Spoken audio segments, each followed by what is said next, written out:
Me vendimin për të nisur prodhimin e municionit në vitin 2026 dhe planet për të zhvilluar edhe dronë civil e ushtarak, Kosova hap një kapitull të ri në politikën e saj të sigurisë dhe në përpjekjet për të ndërtuar një industri të qëndrueshme të mbrojtjes.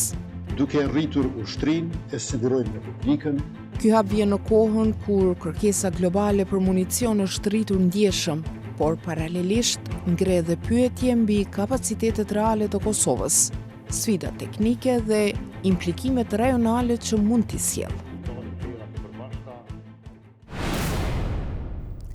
Shikues të nderuar, përshëndetje, mirë se vini në edicionin e ri të Ekspozes, magazinës së përjavshme televizive të Radios Evropa e Lirë. Unë jam Valona Tela.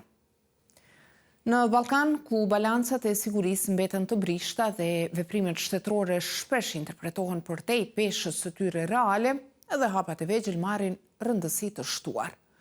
Në këtë kontekst, prodhimi i planifikuar i municionit nga Kosova është një hap i kufizuar, por me potencial për të ndikuar në mënyrën se si vendi perceptohet në fushën e mbrojtjes.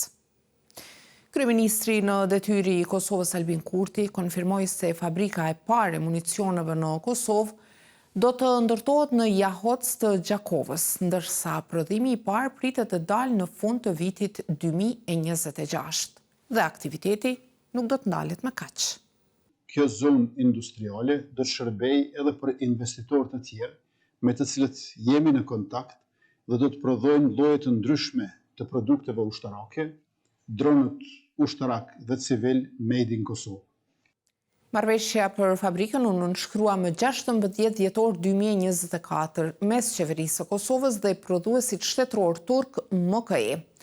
Radio Evropa e Lirë nuk arriti të kontaktoj drejt për drejt me kompaninë, por sipas një deklarate të saj nga tetori, Kosova do të pajiset me makineri për prodhimin e fishekëve dhe plumbave, një linjë prodhimi dhe montimi, laborator dhe pajisje testimi.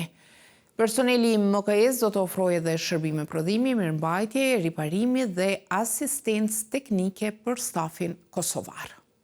I kontaktuar nga Radio Evropa e Lirë, një zyrtar i NATO-s në Bruksel nuk dha një vlerësim të drejt për njoftimin e Kosovës se do të nisë prodhimin e municionit në vitin 2026, as për standardet specifike që vendi duhet i ndjek. Por u shpreh vetëm se misioni i KFOR-it i udhëhequr nga NATO-ja mbetet i përqendruar në zbatimin e mandatit të OKB-s, duke ruajtur një mjedis të sigurt për të gjithë banorët e Kosovës në çdo kohë, në mënyrë të paanshme dhe në koordinim të ngushtë me policinë e Kosovës dhe misionin e BE-s EULEX.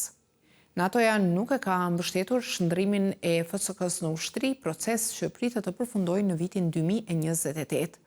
Autoritetet e Kosovës përfshirë Kurtin thonë se ai po zhvillohet sipas standardeve të NATO-s dhe se armatimi i blerë gjatë 4 vjetëve të fundit në vlerë mbi 430 milion euro sipas Kurtit vjen nga vende anëtare të aleancës, SHBA-ja, Turqia, Gjermania e të tjera.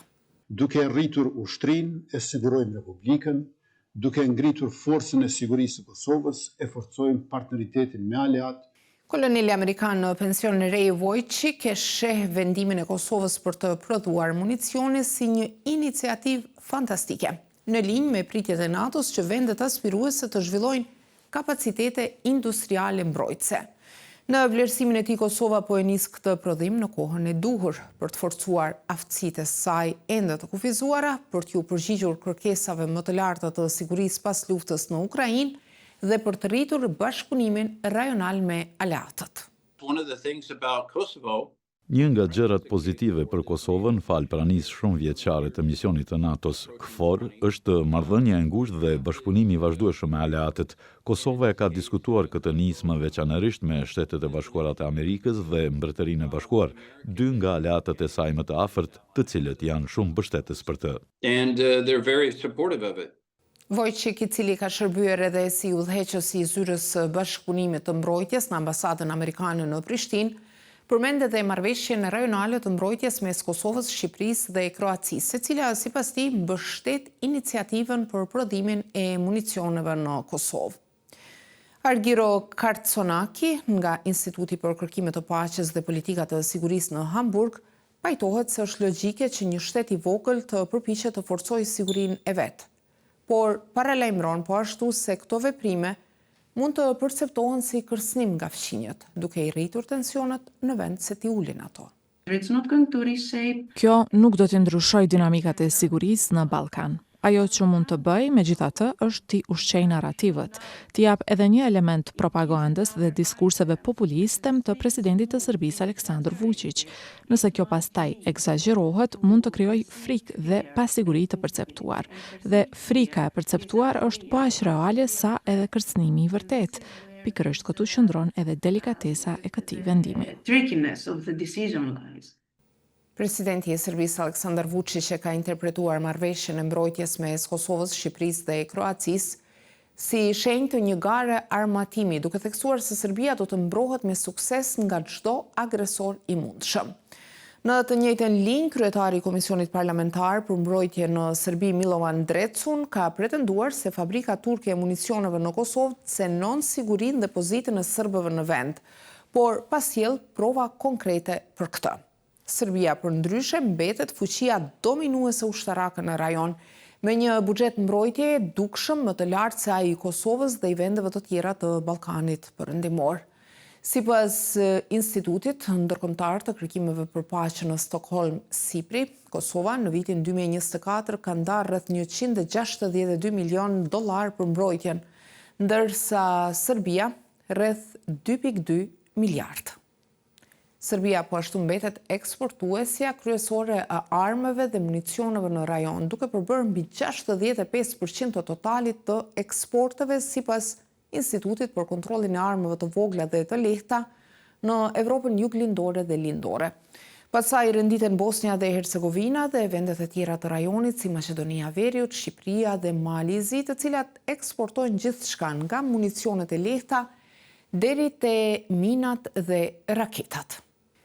Koloneli Vojčić thot se Kosova duhet i adresojë perceptimet e Serbisë duke komunikuar qartë se iniciativat e saj të mbrojtjes, përfshirë prodhimin e municioneve, synojnë të i përmbushin standardet e NATO-s dhe të shërbejnë si mjet mbrojtës, jo si kërcënim.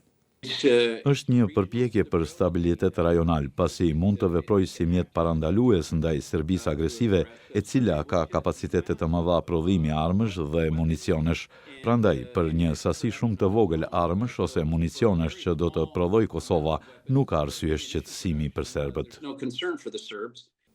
Se çfarë lloji dhe çfarë sasi e municionesh synon të prodhojë Kosova nuk dihet saktësisht, pasi një pjesë e madhe e informacionit në fushën e mbrojtjes është e klasifikuar. Në një deklaratë më hershme për Radion Evropa e Lirë, ministri i mbrojtjes Ejup Maqedonci, tani në detyrë, ka thënë se Kosova nuk mund të bëhet plotësisht e vetëqëndrueshme, por mund ta zvogëlojë varësinë nga vendet e tjera duke prodhuar municione dhe armatime që përdoren më shumë dhe sigurohen më vështirë. Kartsonaki nga Instituti për Kërkime të Paqes dhe Politika të Sigurisë thotë se Kosova si një vend i vogël nuk mund të zhvillojë një industri të madhe të mbrojtjes, pa kufizuar ndjeshëm buxhetin e saj për fusha të tjera të rëndësishme. Çështja është se ju keni një shtet të vogël me nivele të larta të varfërisë dhe papunësisë. A është ky vërtet investimi më i mirë që mund të bëni? Këtu nuk bëhet fjalë për Gjermaninë, e cila mund të prodhojë armë në një shkallë më të madhe, por njëkohësisht ka mjaft fonde për të mbuluar edhe aspektet sociale të shtetit.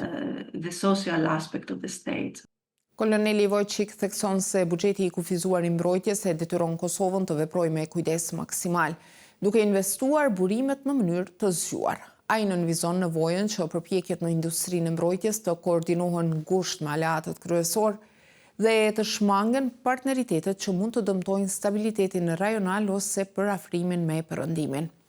Për qenë efektiva, i thotë se sektori i mbrojtjes duhet të funksionojë sipas standardeve ndërkombëtare, duke përfshirë transparencën, sundimin e ligjit dhe luftën kundër korrupsionit.